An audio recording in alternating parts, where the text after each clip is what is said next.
Good morning, and welcome to How Are We Here? My little series where we look at how older cultures and its people thought we got here. This week, in celebration of Halloween, let us listen to a not so old tale of how the cult of Azathoth thinks it might have all started. H.P. Lovecraft, he was a horror writer. He lived at the turn of the 19th century. In the early 1900s, he created what many have come to know as the Cthulhu Mythos. Most of the myths we have covered are hundreds, if not thousands of years old in this series. Did H.P. Lovecraft discover ancient texts like the Necronomicon to give him insight into the great old ones? Insight into such pantheons as the Outer Gods? Beings such as Cthulhu, Azora-Ta, the Nameless Mist, and Yog-Sothoth, and of course, Azathoth himself. Or was his mind touched briefly by these eldritch horrors of the universe, allowed to become an unwilling prophet, letting us know how pointless it all is, how tiny and insignificant we all are? Many writers have contributed to the mythos over the years, so for All Hallows Eve, here is my contribution. Azathoth, the Daemon Sultan, the nuclear chaos, the blind, idiot god. It is a cosmic deity, boundless in its existence, immeasurable in its colossal proportion, presumed to be the creator of all existence as well as the all-powerful ruler of the outer gods. We don't know what they look like. We don't know much about Azathoth. Its true appearance may be unknowable to mortal beings, and judging by the writings of H.P. Lovecraft and what other people have written, this may be for the best. They say any whom does venture into its realm to try to gaze upon its horrifying visage, they would never be the same. An aura surrounds Azathoth, an insanity-inducing aura that surrounds many of the outer gods. His realm, his domicile, it is said to be at the very center of infinity, floating at the center of absolute chaos. Azathoth is the nuclear chaos of all existence. Surrounded by an innumerable amount of demonic drummers, demented cherub float to the sound of a flute. Horrendous dancers sway to the eerie piping of a twisted lullaby. The only sound, the only sense of structure in this horrible realm is the unseen flute's rhythmic melody. Outside of our universe, it slumbers. Azathoth slumbers. It doesn't speak. It doesn't have a grand plan for the universe. Its motives, if it has any, are unknowable. Azathoth's very purpose is an enigma because Azathoth slumbers. It dreams. Outside of maybe communicating unknowable commands to Nyarlathotep, another Lovecraftian horror, who he in himself is a bringer of chaos, who has his own sect of followers, who has his own goals and purposes. No one knows what Azathoth wants, what it desires, if anything, because it slumbers, because it dreams. Azathoth is a god unlike any other god, a being like a human lording over an ant farm, complete power, omnipotent. But it is mindless, unconscious, dreaming. And what does it dream? The dream is chaotic, starting formless. It is incomprehensible, a realm of mindless chaos. It is where concepts such as space and time are warped, reality that shifts with the slumber of Azathoth. It dreams its gruesome orchestra that keeps it slumbering. It dreams the elder gods, the outer gods, and the great old ones. It dreams the universe. It dreams us. For the universe came into existence when it started its slumber. When it shifts, gravitational waves flood through existence into our universe, disrupting solar systems, creating black holes, destroying civilizations without a thought. We can never know the dream. It's so vast, beyond comprehension. The chaotic forces of this twisting reality would drive you and I crazy, because we are Azathoth's dreams. All of reality is Azathoth's dream. Outside the ordered universe is the amorphous blight of nethermost confusion, with blasphemes and bubbles at the center of all infinity.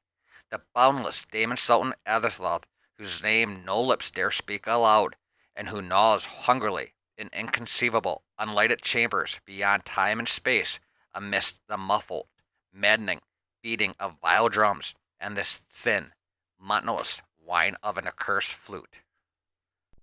I startled with loathing when told of the monstrous nuclear chaos beyond angled space which the Necronomicon had mercifully cloaked under the name of Azathoth.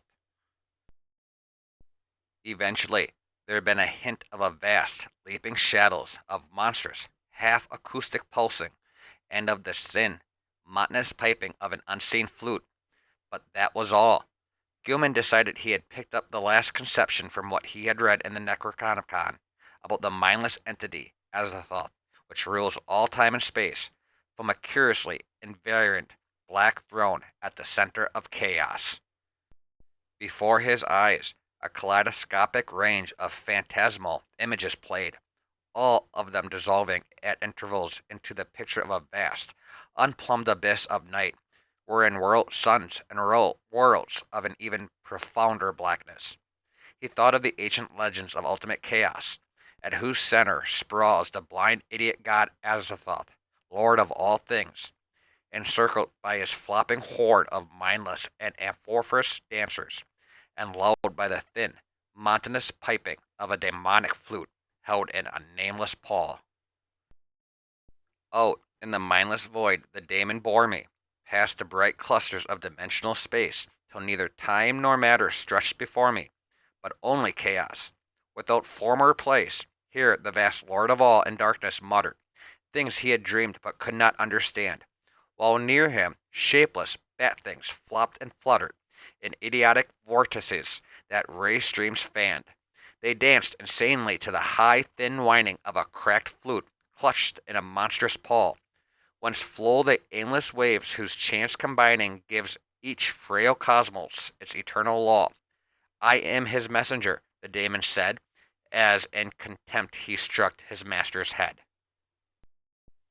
Tributes to him in the gulf, Azathoth, he of whom Tull have taught us marvels on the wings of night out beyond space, out beyond to that whereof Yuggoth is the youngest child, rolling alone in the black ether at the rim.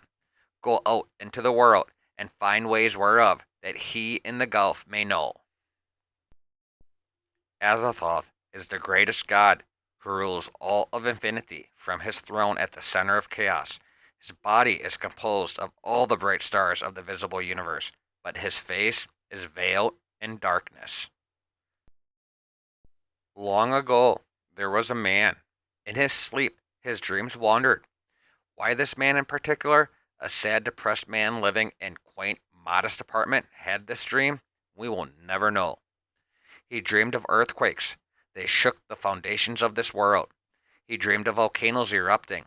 They burned sky and land. The skies darkened, and chaos fell upon the land. Its people lost all sense of society. The upheaval was great. The man awoke in a sweat. Barely able to catch breath, he gasped and clutched his head. He turned to his screens to see the world was fine. So he showered, trying to wash that dark dream away. No, the nightmare from his mind's eye.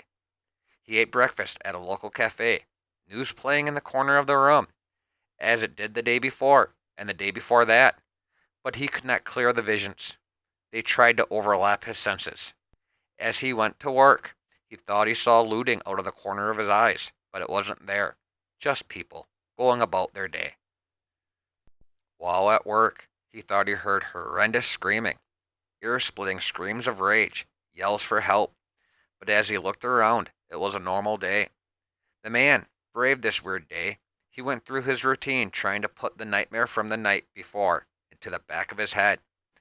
And he was scared to go to sleep. It was so real, and the day he just had was so surreal. But he laid his head down, and as he fell into slumber, he dreamed again. He picked up more details this time. He noticed a giant black shape getting bigger in the sky. As the people in the city lost all semblance of ethics, morals, they killed one another for food or supplies. As the stars darkened, he heard a faint flute playing in the distance. And when he awoke, everything was normal, just as it was the day before.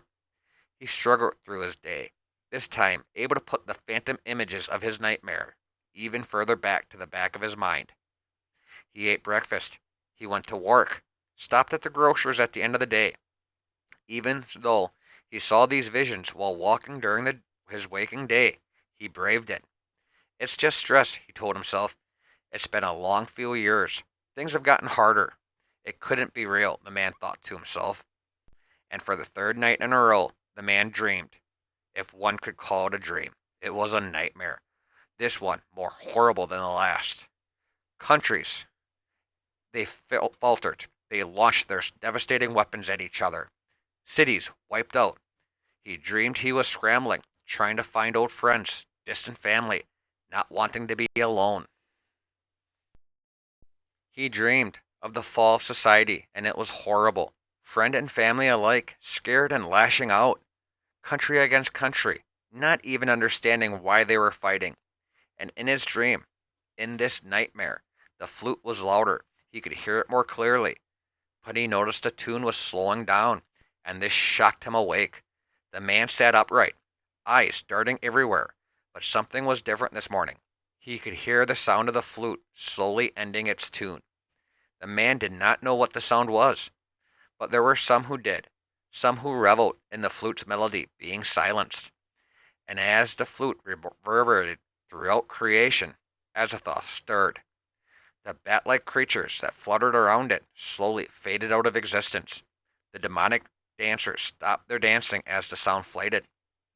And when it ended, all of creation shuddered and stopped existing, blinked out in an instant, as the blind idiot god awoke. The Daemon Sultan, the oldest old one, shifted its position, and there was nothing but a chaotic void that was its home. If there was time, it would pass. If there was anything, it too would pass. As Azathoth moved about for some unknown reason, it tossed and turned until it fell back into its slumber.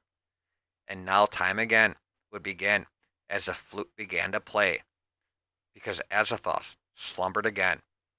Azathoth dreamed again. Alrighty, so not a scary story, but in an existential sense, quite scary, because what does any of this matter in the face of such a deistic view of a deity?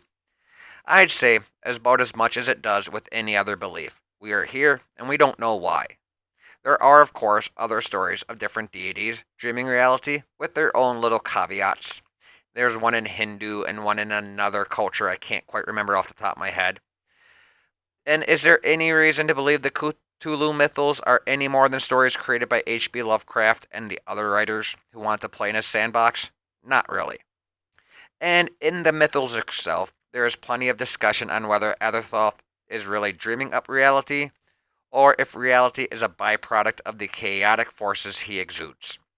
Different views on will reality end when Azathoth awakens, or if when he awakens, he destroys everything he unknowingly dreamed into existence. Don't really know.